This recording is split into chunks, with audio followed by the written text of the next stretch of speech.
কোন এক ভাগ্যবতী নদে নাগরী বেলি অবসান কালে ঠিক সন্ধ্যার প্রাক্কালে, সন্ধ্যা হতে যাচ্ছে ঠিক এমন সময় সুরধ্বনি জল আনতে গিয়েছেন। সুরধ্বনি জল আনতে গিয়ে আমার গৌর হরি সেই ভুবন ভোলা রূপ দর্শন করে বসেছে। সেই ভুবন ভোলা রূপ দর্শন করে এসে অন্যান্য নাগরীদের বলছেন, জানিস নাগরী, আমি আজকে বেলি অবসান কালে সুরধ্বনি জল আনতে গিয়ে এমন এক রূপের মানুষ দেখে এসেছি, এমন এক রূপের মানুষ দেখে এসেছি আমার জন্ম থেকে অদ্যাবধি, আমার জন্ম হইতে অদ্যাবধি, জন্ম থেকে আজ পর্যন্ত এমন রূপের মানুষ দেখেনি রে। জানিস নাগরী, সেই রূপের মানুষকে দেখে আমার কি মনে হয়েছিল? সেই রূপের মানুষকে দেখে আমার মনে হয়েছে যে বিধাতা, যে বিধাতা আমাদের গৌর হরিকে নির্মাণ করেছেন, গৌর হরিকে নির্মাণ করার পর বুঝি হেরে নাই, হেরে নাই, হেরে নাই, হেরে নাই, হেরে নাই, হেরে নাই, হেরে নাই, হেরে নাই, নিরমান করে বিধি হেরে নাই, হেরে নাই, নিরমান করে বিধি হেরে নাই, হেরে নাই, নিরমান করে বিধি হেরে নাই, হেরে নাই। নদে নাগরী বলছেন, হ্যাঁ গো তুমি ঠিক বললে। বলছেন গৌর হরিকে নির্মাণ করেছেন, আবার নির্মাণ করে হেরে নাই, দেখেন।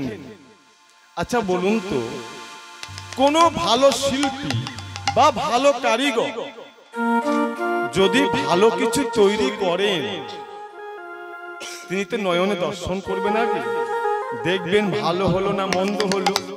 যতক্ষণ না তিনি দেখছেন যে ভালো হয়েছে, ততক্ষণ তিনি তার সৃষ্টিকে বারবার বিধ্বস্ত করেন, আবার সৃষ্টি করেন। যদি গৌর গড়া বিধি গৌর হরিকে দর্শন না করলেন, তো এত ভুবন ভোলা রূপ তিনি সৃষ্টি করলেন কেন? আসলে হেরে নাই বা দেখেনি এটা বলা যায়। গৌর গড়া বিধি গৌর হরিকে নির্মাণ করেছেন, নির্মাণ করে নয়ন ভরে দর্শন করেছেন, দর্শন করার পর আবার এই জগমাঝে ছেড়ে দিয়েছে আমাদের মধ্যে। কারণ কি জানো না, যিনি গৌর গড়া বিধি তিনি আমাদের মতো স্বার্থপর নন। হ্যাঁ গো, যদি আমরা কিছু ভালো জিনিস পাই সেটা আমার মধ্যেই থাকে, ঠিক কিনা বলুন? এটা যেন কেউ না পায়, এটা আমার থাকে। কিন্তু গৌর গড়া বিধি যিনি বিধাতা, তিনি তো আমাদের মতো স্বার্থপর নন। তিনি এত সুন্দর এই ভুবন খোলা রূপের মানুষ তিনি তৈরি করেছেন, নয়ন ভরে দর্শন করেছেন, আবার এই জগমাঝে ছেড়েও দিয়েছেন। কেন? তাই তো ছেড়ে দিয়েছে, তাই তো ছেড়ে দিয়েছে, তাই তো ছেড়ে দিয়েছে, তাই তো ছেড়ে দিয়েছে, জগ উদ্ধার করবেন বলে তাই তো ছেড়ে দিয়েছে, জগৎ উদ্ধার করিবে বলে তাই তো ছেড়ে দিয়েছে, জগৎ উদ্ধার করিবে বলে তাই তো ছেড়ে দিয়েছে, জগৎ উদ্ধার করিবে বলে হরি নাম প্রেম করিবে বলে হরি নাম প্রেম দিয়ে, হরি নাম প্রেম দিয়ে, হরি নাম প্রেম দিয়ে, হরি নাম প্রেম দিয়ে, করবে বলে হরি নাম প্রেম দিয়ে, তাই তো ছেড়ে দিয়েছে।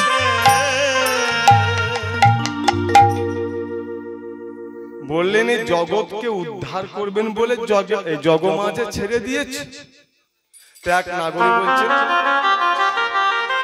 জগৎ উদ্ধারের কথা উঠলো কেন? বলুন, জগৎ উদ্ধারের কথা আসছে কেন? এই দেখুন, সুখদেব গোস্বামী মহারাজ পরীক্ষিতকে বলছে, হে রাজন, কালের দোষ নিধে রাজা নাস্তি, হে কে মহান গুণ কীর্তনাদেব কৃষ্ণস্য মুক্ত বন্ধ পরং ব্রজে। সুখদেব গোস্বামী মহারাজ পরীক্ষিতকে বলছেন, হে রাজন, এই কলিযুগ দোষ সাগরে নিমজ্জিত। এই কলিযুগটা দোষের সাগরে ডুবে আছে। একাত্মক দোষ নয় গো, দোষের সাগরে নিমজ্জিত, ডুবে আছে। কিন্তু তা সত্ত্বেও এই কলিযুগের একটা মহৎ গুণ আছে, মহৎ গুণ, যে গুণটা কিন্তু ওই সত্য ত্রেতা দাপরে ছিল না, কলিতে আছে। তাই তো বলি, কলি পাবন অবতার গৌর হরি, পতিত পাবন গৌর হরি। তিনি এত সুযোগ করে দিয়েছেন কি না, আপনারা সকলেই জানেন, ভক্ত সমাবেশ ঘটেছে যে সত্য যুগে ধ্যান ধারণা, ত্রেতা যুগে যাগযজ্ঞ, দাপরে সেবা পরিচর্যা, এসব করে যতটা পুণ্য সঞ্চয় করা যায়, তার থেকে কলিযুগ একমাত্র হরিনাম সংকীর্তন করলে বেশি পুণ্য সঞ্চয় করা যায়। তাই তো শ্রী চৈতন্য চৈতামৃত গ্রন্থে বললেন, বলে যাগ যজ্ঞ অর্চনাদের প্রয়োজন নাই, নিষ্ঠা ভরে একেবারে হরি বলো ভাই, নিষ্ঠা ভরে একেবার হরি বলো ভাই। বলেন কেবল মাত্র, বলে কেবল মাত্র হরি নাম, বলে মাত্র কেবল মাত্র হরি নাম, বলে মাত্র হরি কেবল মাত্র হরি নাম, বলে মাত্র হরি যাগ যজ্ঞ লাগিবে না, কেবল মাত্র হরি নাম, যজ্ঞ লাগিবি না, কেবল মাত্র হরি যাগ যজ্ঞ লাগবে না, কেবল মাত্র হরি নাম, যজ্ঞ লাগিবি না, মদন ভরে মন হরি বল, যজ্ঞ লাগিবে না, ভরে বল হরি যজ্ঞ লাগিবে না, কেবল মাত্র হরি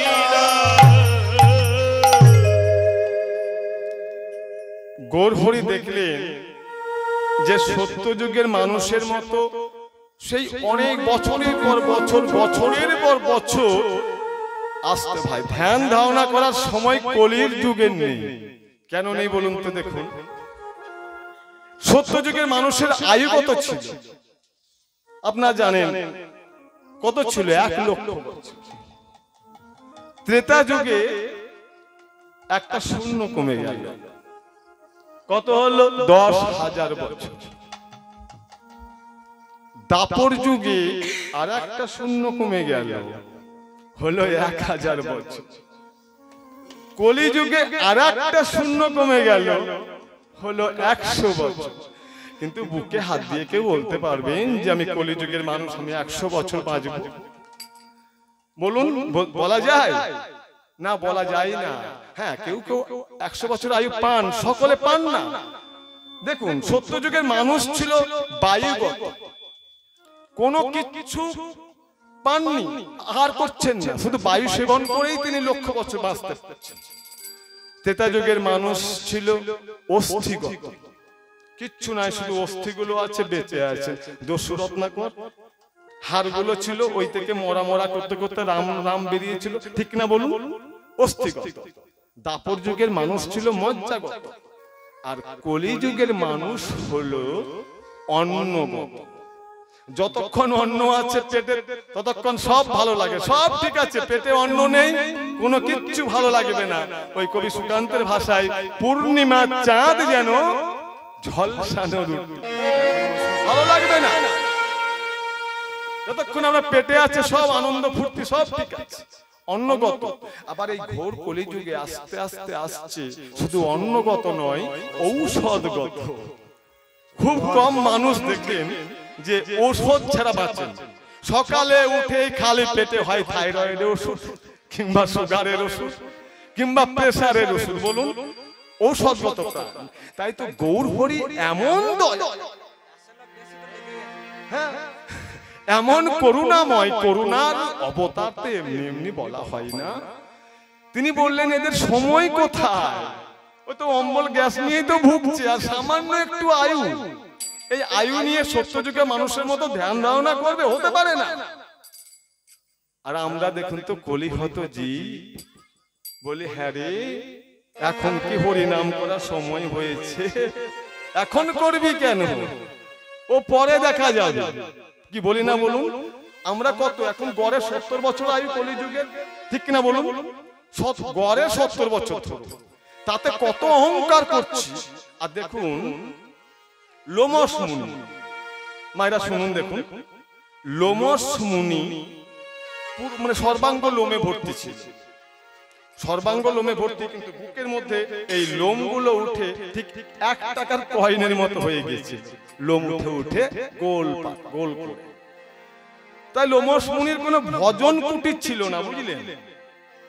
গ্রীষ্মকালে প্রখর রৌদ্রে তিনি সাধনা করছেন, বর্ষাকালে ঝমঝম করে বৃষ্টি হচ্ছে, বৃষ্টিতে ভিজতে ভিজতে সাধনা করছেন, দারুণ শীতে ঠক ঠক করে কাঁপছেন, কাঁপতে কাঁপতে সাধনা করছেন। একদিন দেবরাজ ইন্দ্র বললেন, হে মুনিবর, এই এত গ্রীষ্ম, এত বর্ষা, এত শীত, আপনি ভজন কুটির কেন করছেন? একটা কুটির বানান, কুটিরে থাকবেন, রোদ থেকে বাঁচবেন, বৃষ্টি থেকে বাঁচবেন, শীত থেকে বাঁচবেন। লোমস মুনি কি উত্তর দিয়েছিলেন জানেন? লোমস মুনি বলছেন, দেবরাজ ইন্দ্র, সামান্য কটা দিনের জন্য আমরা পৃথিবীতে এসেছি। দেখুন সামান্য কয়টা দিনের জন্য পৃথিবীতে এসেছি, তো এত ভজ করতো কেন? ঘর বানাও রে, কুটির বানাও রে, এই করো রে। তা দেবরাজ ইন্দ্র বললেন, মুনিবর আপনার আয়ু কত? ওই যে আপনি বললেন সামান্য কয়টা দিনের জন্য এসেছি, তা আপনার আয়ু কত? তো লোমস মুনি বলেছিলেন, দেবরাজ ইন্দ্র, তোমার মতো দেবরাজ ইন্দ্র একটা করে এসেছে, ইন্দ্রত্ব করেছে, রাজত্ব করেছে, চলে গিয়েছে।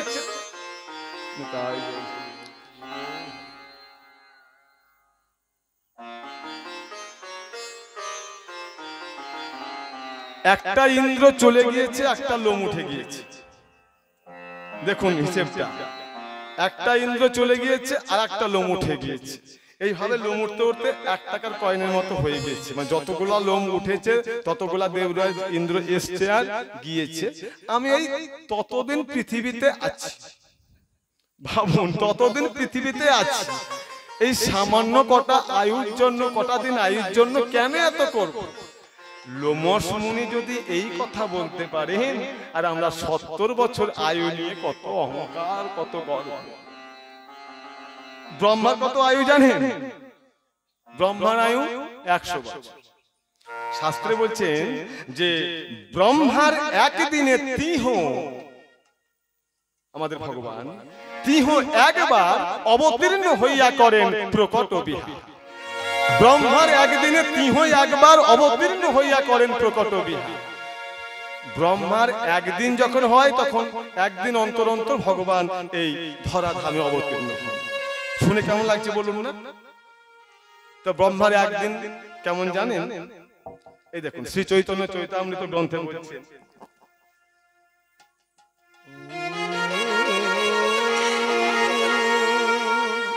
সত্য ত্রেতা দাপর কলি 4 যুগ জানি, 4ই যুগে এক দিব্য যুগ।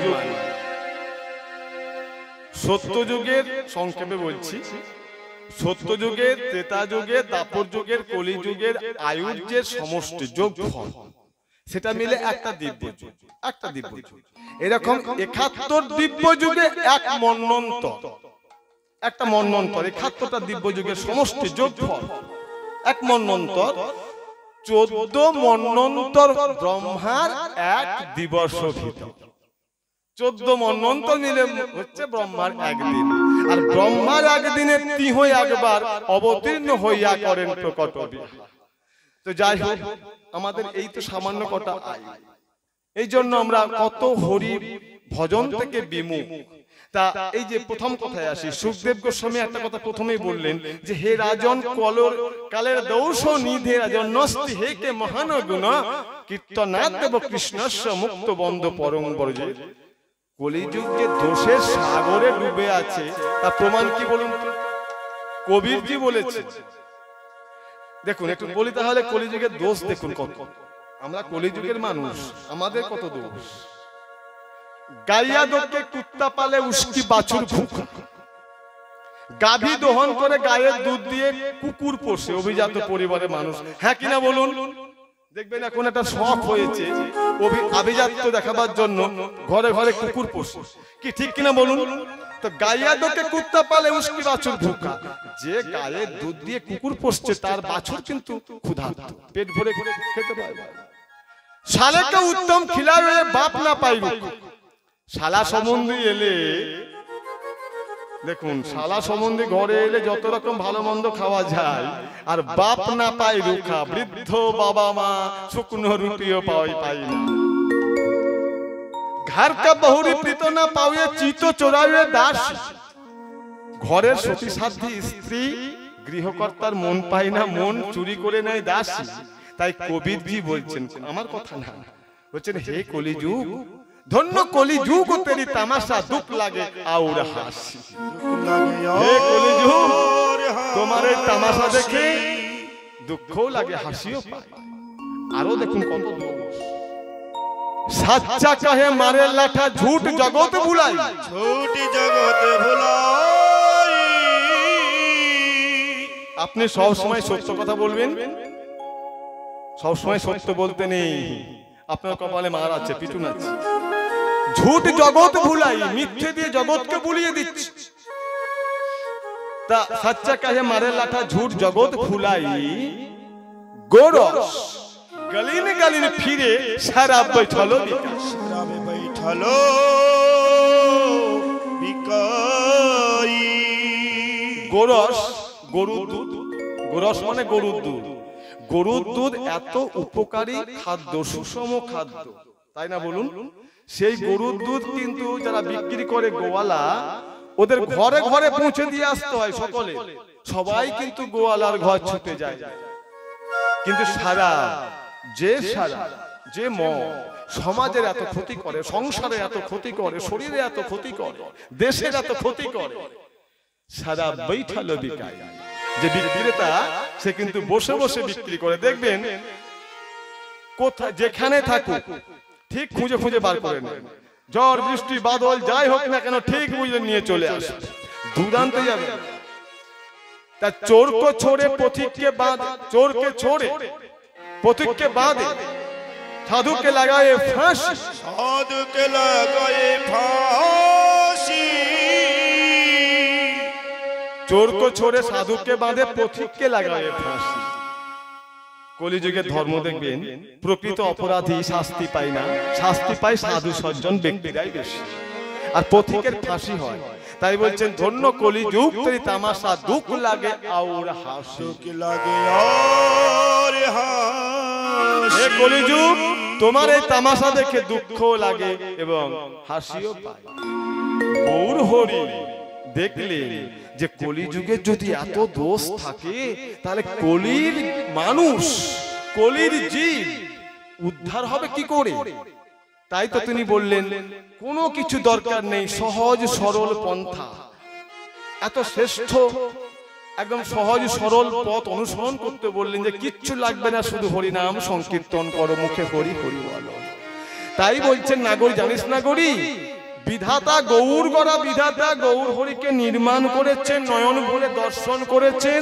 আর এই কলির জীব জগৎকে উদ্ধার করবেন বলে জগমাঝে ছেড়ে দিয়েছে, এই জন্য ছেড়েছে। তা নাগরি জানিস আমি কি দেখলাম? বলে ওগারাই সুধা জল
গোরা মুখের হাসি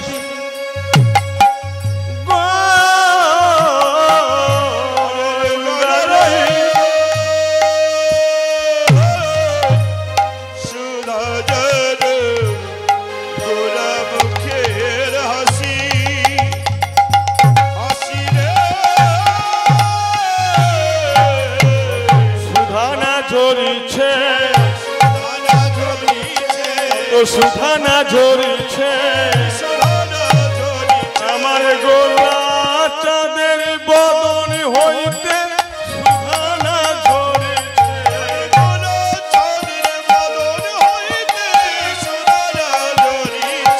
গোরা চাঁদের বদন হইতে সুধা না ঝরিছে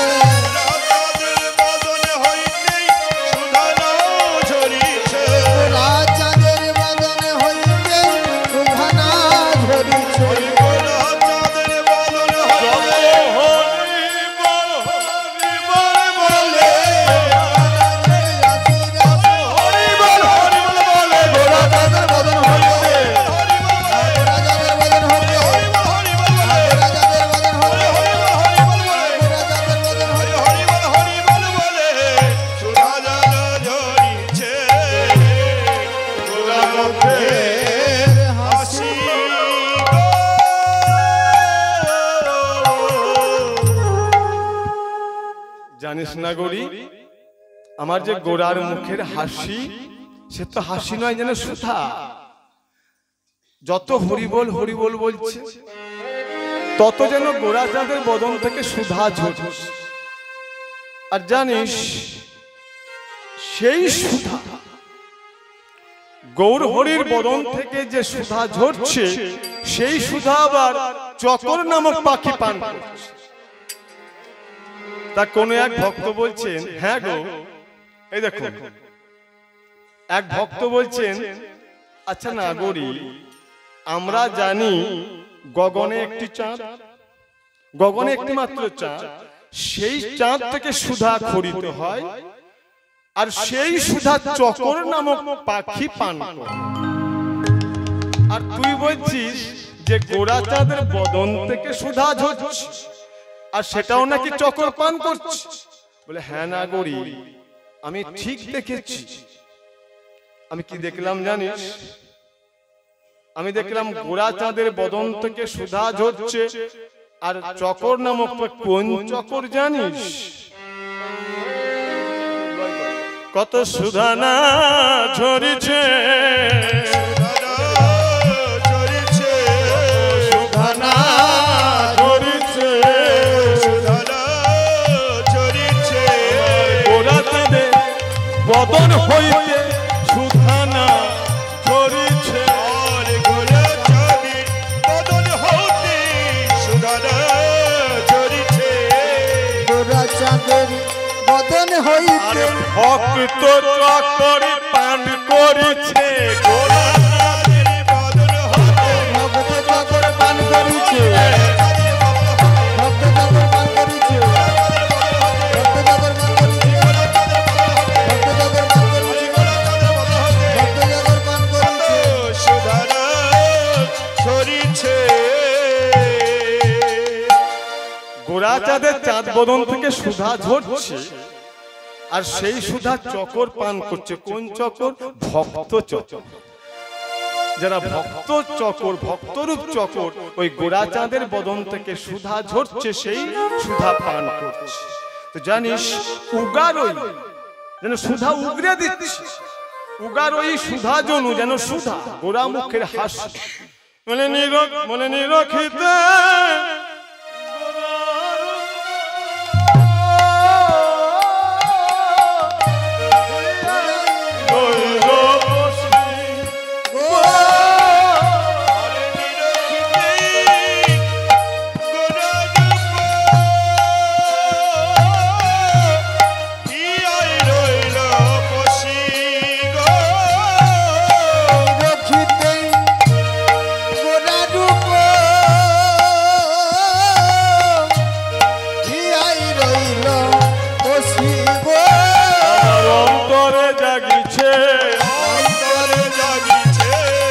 অন্তরে জাগিছে অন্তরে জাগিছে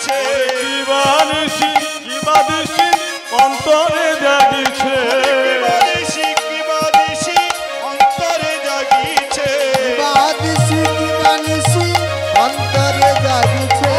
বানিসি কি বানিসি অন্তরে জাগিছে বানিসি কি বানিসি রসরাজ মূরতি খানি বাদিসি কি বানিসি রসরাজ মূরতি খানি বানিসি কি বানিসি রসরাজ মূরতি খানি রসরাজ মূরতি খানি বানিসি কি বানিসি রসরাজ মূরতি খানি অন্তরে জাগিছে হিয়ায় রইল বসি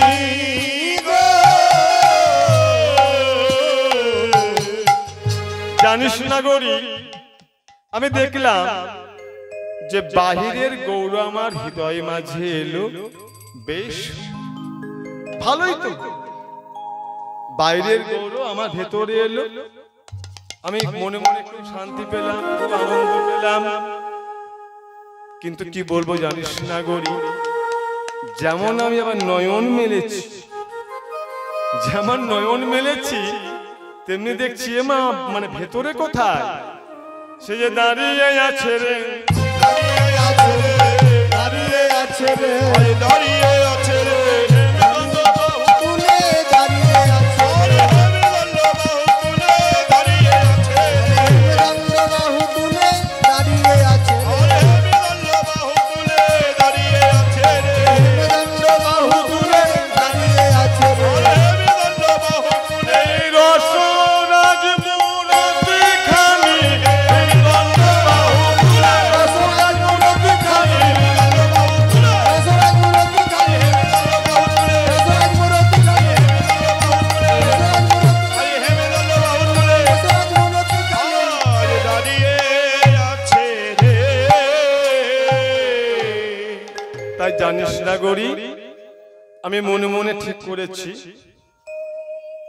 আমি কি করব জানিস সেই যে মূরতি খানি রসরাজ মূরতি খানি দর্শন করলাম কিন্তু আমার দর্শনের যে বাসনা সেটা পূর্ণ হলো না সেটা ইচ্ছে পূরণ হলো না মনয়াভিলাষ পূর্ণ না হইল মনোবিলাস পূর্ণ না হইল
হইল হরে গোবিন্দ দাস না হইল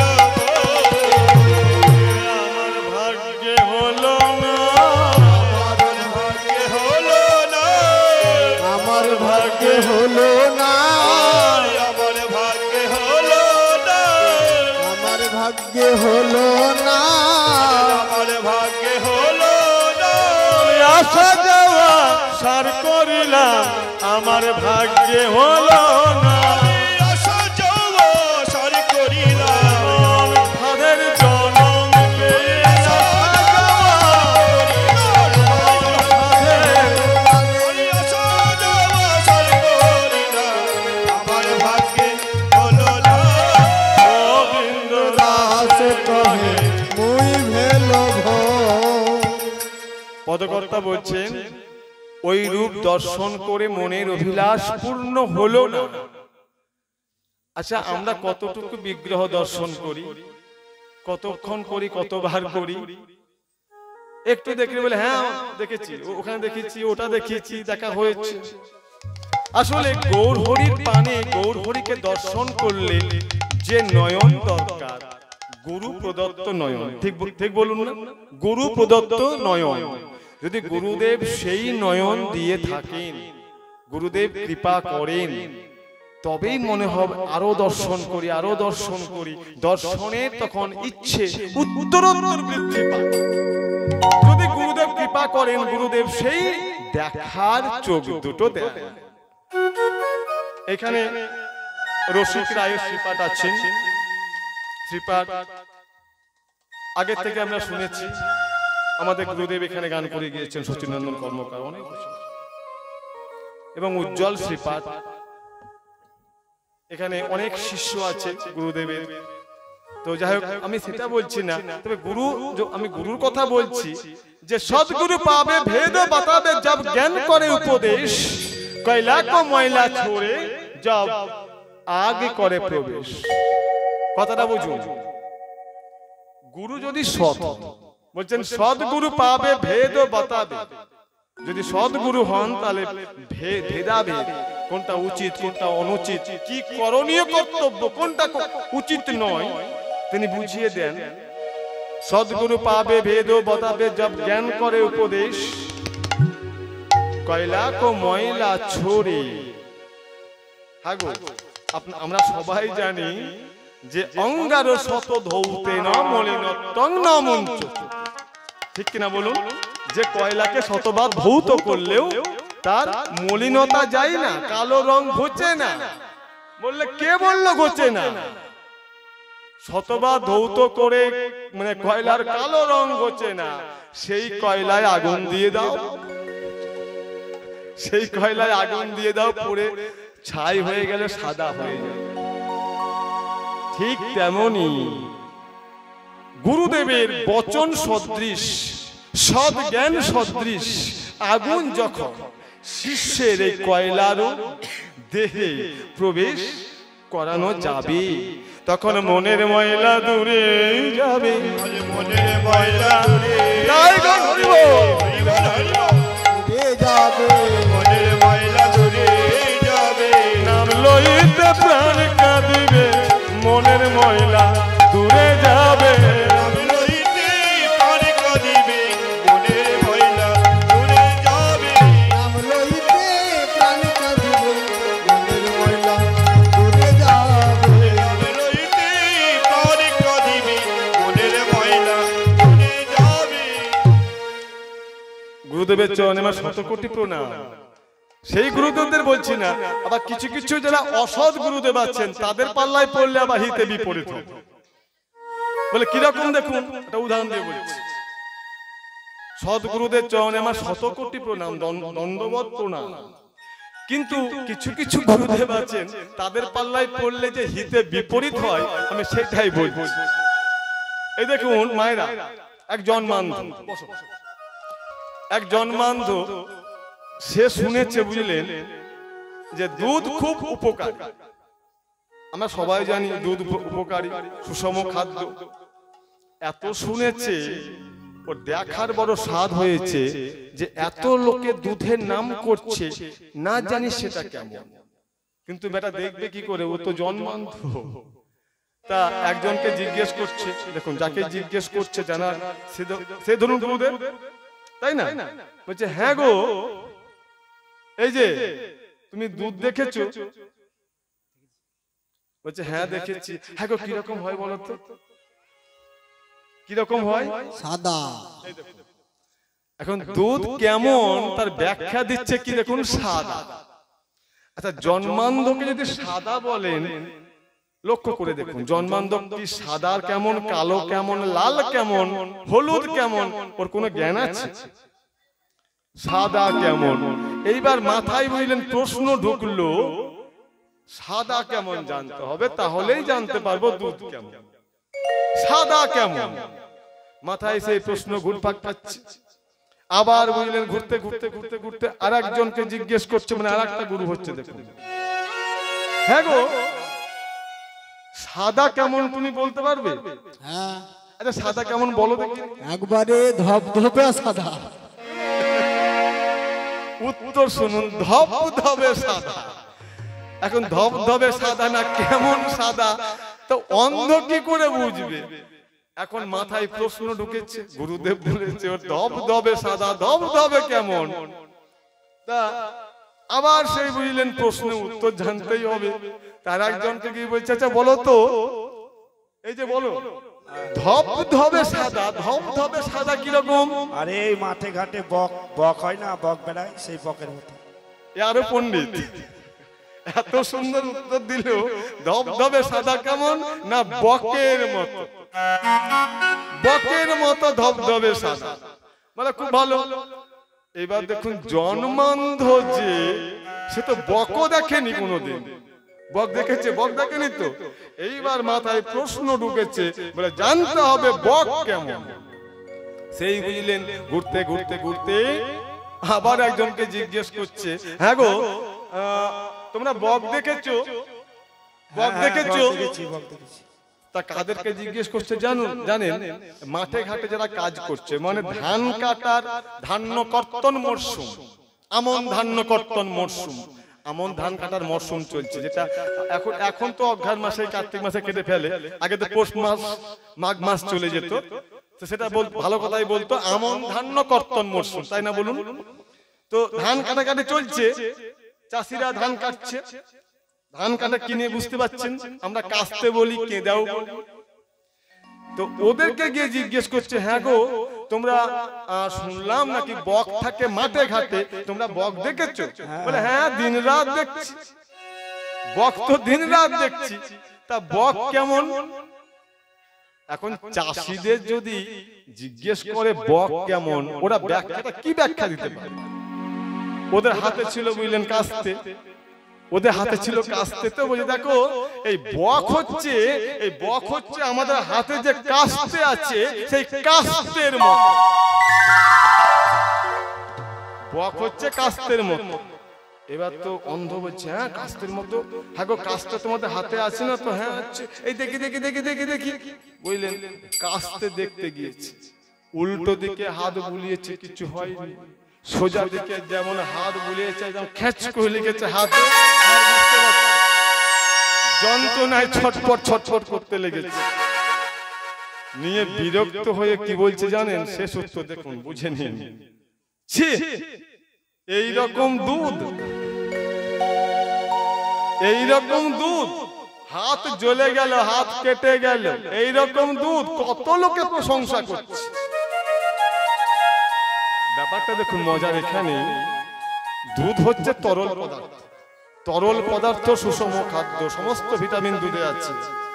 কিন্তু দুধটা কেমন ভুল লোককে জিজ্ঞেস করেছে, একটা লোককে নয়, দুটোকে নয়, তিনটেকে নয়, অনেককে জিজ্ঞেস করেছে, ভুল ভাল লোককে জিজ্ঞেস করেছে, আর ভুল ভাল লোকে ভুল ভাল উত্তর দিয়েছে। আর সেই অপব্যাখ্যা হতে হতে যেটা তরল পদার্থ দুধ, সেটা হয়ে গেছে শক্ত কঠিন পদার্থ, লোহে পরিণত হয়ে গেছে।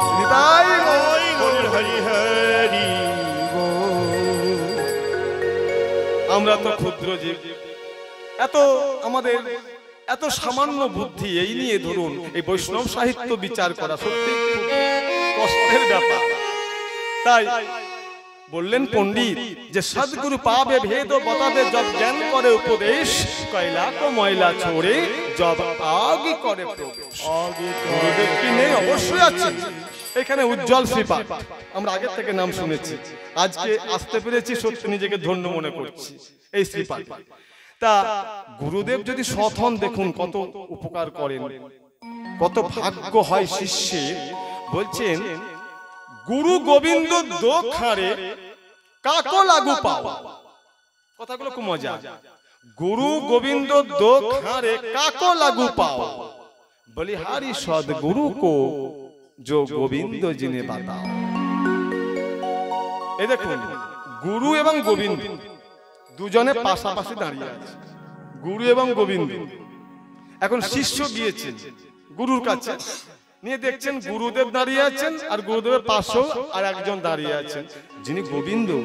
কিন্তু শিষ্য তো গোবিন্দকে চেনে না, চেনে কি বলুন তো? গুরু গোবিন্দ দুজনে পাশাপাশি দাঁড়িয়ে আছেন, শিষ্য গিয়েছেন। আচ্ছা বলুন তো দেখুন তাহলে শিষ্য কাকে প্রণাম করবে, গুরুকে না গোবিন্দ? বলুন আপনারাই বলুন। গুরুকে, ঠিক। কারণ দেখুন শিষ্য কিন্তু এখনো গোবিন্দকে চেনেন না, গুরুকেই চেনেন। শিষ্য গুরুকে প্রণাম করতে গিয়েছেন, তখন গুরুদেব বলছেন যে না না আমাকে নয়, আমাকে নয়, যাকে পাবার জন্য আমার চরণকে আশ্রয় করেছো, আমাকে মাধ্যম করেছো, তোমার ইষ্টদেব সেই রসিক রায় তোমার সামনে দণ্ডায়মান, সেই রসিক রায়কে তুমি প্রণাম করো। বলি হারি সদগুরু কো যে গোবিন্দ জিনে বাতা। এইরকম সদগুরু বলিহারি যিনি গোবিন্দকে চিনিয়ে দিতে পারবেন, গোবিন্দ পথে নিয়ে আসতে পারবেন। আর সেই সদগুরু যদি এই গুরু নয়ন দেন, গুরু প্রদত্ত নয়ন পায়, সেই নয়ন দিয়ে ওই বিগ্রহকে দর্শন করে কখনো বলা যায় না যে আমি বিগ্রহ দর্শন করে ফেলেছি, আমার বিগ্রহ দর্শন হয়ে গিয়েছে। বলতেই হয় তখন জনম জনম হাম রূপ নেহারলু নয়ন না তিরপিত ভেলু। পরে আসছে ওগুলো।